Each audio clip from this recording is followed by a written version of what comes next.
Hello hi friends, welcome back to మనసావ టీవీకి అయితే స్వాగతం. అయితే ఈరోజు మరి చెప్పే టాపిక్ ఏంటంటే ఈరోజు డబుల్ అడ్రస్ మాట. ఫస్ట్ మ్యాచ్ అనేది సిడ్నీ సిక్సర్స్ అయితే ఘన విజయంతో సొంతం చేసుకునే అవకాశం కూడా ఎక్కువగా మనకి కనిపిస్తుంది. అయితే రెండో మ్యాచ్ అయితే మనమైతే ఒకసారి చూద్దాం. మరి రెండో మ్యాచ్ అనేది ఎవరెవరికి ఏమిటంటే పెద్ద స్కాచెస్ వర్సెస్ సిడ్నీ థండర్స్కి జరుగుతుంది. ఎక్కడ ఏమిటంటే జరుగుతుందంటే పెద్ద స్కాచెస్లోనే జరుగుతుంది. పెద్ద స్కాచెస్ పిచ్ ఎలా ఉంది ఏంటంటే ఎవరితో టాసెస్ వాళ్ళతో ఫస్ట్ బ్యాటింగ్ అనేది ఎంచుకుంటారు. 170 190 కానీ వచ్చిందంటే చాలా కష్టంగా మారిపోవచ్చు చేజింగ్లో మాత్రం. ఇది తగ్గించుకుంటే 170 160 కానీ వచ్చిందంటే చాలా ఈజీగా కూడా కొంచెం కష్టంగానే ఉంటుంది. కానీ కొంచెం 140 150 వరకు వచ్చిందంటే చాలా వరకు కూడా చేజింగ్లో ఈజీగా ఉండే ఛాన్స్ ఉంది. కానీ ఈ పిచ్ అనేది అంత చేజింగ్ అనేది అనుకూలించే ఛాన్స్ అనేది ఉండదు. ఎవరితో టాసెస్ వాళ్ళతో ఖచ్చితంగా వాళ్ళే గెలిచే ఛాన్స్ ఎక్కువ మనకి కనిపిస్తుంది. కానీ పెద్ద స్కాచెస్ అనేది ఇక్కడ హోమ్ గ్రౌండ్గా మనం చెప్పాలి.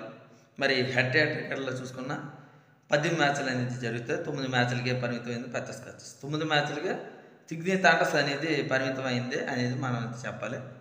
మొత్తం మీద 10 మ్యాచ్లో ఓవరాల్ చూసుకున్నా 4కి పరిమితమైంది సిడ్నీ థండర్స్, 6కి అయితే పెద్ద స్కాచెస్ అనేది గెలిచిందని చెప్పచ్చు. కానీ ఒకటి ఓవరాల్ చూసుకున్నా ఇక్కడ పెద్ద స్కాచెస్ అనేది ఆధిపత్యం అనేది ఉంది. ఎందుకంటే హోమ్ గ్రౌండ్ అడ్వాంటేజ్ ఉంది కాబట్టి ఇక్కడ హోమ్ గ్రౌండ్లో గెలిచే ఛాన్స్ అనేది ఇక్కడ వీళ్ళిద్దరికీ కూడా జట్లు జరిగిన మ్యాచ్లో మాత్రం ఎక్కువ శాతం మాత్రం పెద్ద స్కాచెస్ గెలిచింది అనేది మనం అయితే చెప్పాలి. ఇంకా ఎవరైతే ఇంకా సబ్స్క్రైబ్ చేయకపోతే వెంటనే సబ్స్క్రైబ్ మాత్రం మర్చిపోకండి. కింద నా టెలిగ్రామ్ లింక్ అనేది ఉంది. ఆ టెలిగ్రామ్ లింక్ అనేది ఖచ్చితంగా సబ్స్క్రైబ్ మాత్రం చేయండి. సబ్స్క్రైబ్ మాత్రం తప్పనిసరిగా సబ్స్క్రైబ్ మాత్రం చేస్తే చాలా మంచిది. ఎందుకంటే డ్రీమ్ లెవెల్ అనేది ఉంటుంది కాబట్టి. మొత్తం మీద ఈ వీడియోకి 100 లైక్స్ అనేది ఉంటుంది. ఆ టార్గెట్ అనేది దాటిస్తే చాలా మంచిది. ఇక్కడ బలవాళ్ళ చూసుకున్న పెద్ద స్కాచెస్ అనేది బ్యాటింగ్లో కానీ బౌలింగ్లో కానీ చాలా పర్ఫెక్ట్గా అయితే ఉందని చెప్పచ్చు. అటు బెన్ గ్రాఫ్ కానీ, టై కానీ, టర్నర్ కానీ, ఇక్కడ రిచెస్సన్ కానీ వీళ్ళందరూ కూడా మంచి ఫామ్లో అయితే ఉన్నారు అని మంచి. మొన్నటిసారి అయితే బౌలింగ్లో అథర్వ అనేది అయితే కొట్టారని చెప్పచ్చు. బ్యాట్స్మెన్లో కానీ కెన్లీ కానీ, టర్నింగ్ కానీ, ఆలిన్ కానీ చాలా పర్ఫెక్ట్గా అయితే ఉందని చెప్పచ్చు. మొన్నటిసారి ఆలిన్ అయితే ఫెయిల్ అయితే వచ్చాడు. తర్వాత ఏమో మొన్నటిసారి చాలా అద్భుతంగా రాణించారా అనేది అయితే మనం స్పష్టంగా మనం చెప్పాలి. ఇలా చూసుకున్న పెద్ద స్కాచెస్ బ్యాటింగ్లో కానీ బౌలింగ్లో పర్ఫెక్ట్గా అయితే ఉంది అనేది మనం అయితే భావించాలి. సిడ్నీ థండర్స్ విషయం ఏంటరా అంటే వార్నర్ చాలా మంచి ఫామ్లో అయితే ఉన్నారని చెప్పచ్చు.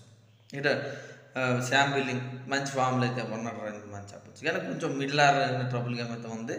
కానీ బౌలింగ్లో అయితే అథర్వ అనేది కొడుతుంది. అగర్ నుండి కానీ, ఫెర్గ్యూసన్ నుండి కానీ చాలా వరకు కూడా మంచి ఫామ్లో అయితే చాలామంది ఉన్నారు అని మనం చెప్పచ్చు. బౌలింగ్లో పర్ఫెక్ట్గా అయితే ఉంది. కానీ బ్యాటింగ్లో మిడిల్ ఆర్డర్లో చూసుకోవాల్సిన పరిస్థితి ఉంది.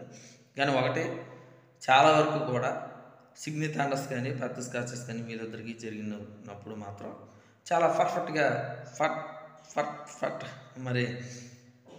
కొంచెం గుండు ఇలా ఇలా పెట్టుకొని ఉండాలి. ఎందుకంటే చాలా టెన్షన్గా వీళ్ళిద్దరికి కూడా జరుగుతాయి.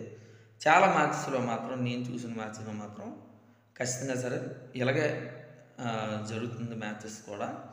ఈసారి ఎలా జరుగుతుంది ఏమిటని మనం చూడాలి. ఈజీగా సంప్రదించే ఛాన్స్ ఉంది వీరి జట్టుకి, ఏదో జట్టుకి ఏంటని చూడాలి.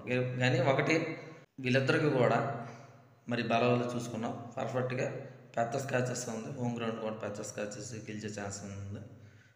ఎవరు గెలుస్తారు ఏమిటని చూడాలి. ఇది ఫ్రెండ్స్ మా ఛానల్కి సబ్స్క్రైబ్ చేయకపోతే సబ్స్క్రైబ్ మర్చిపోండి, షేర్ అయిపోతే మర్చిపోండి.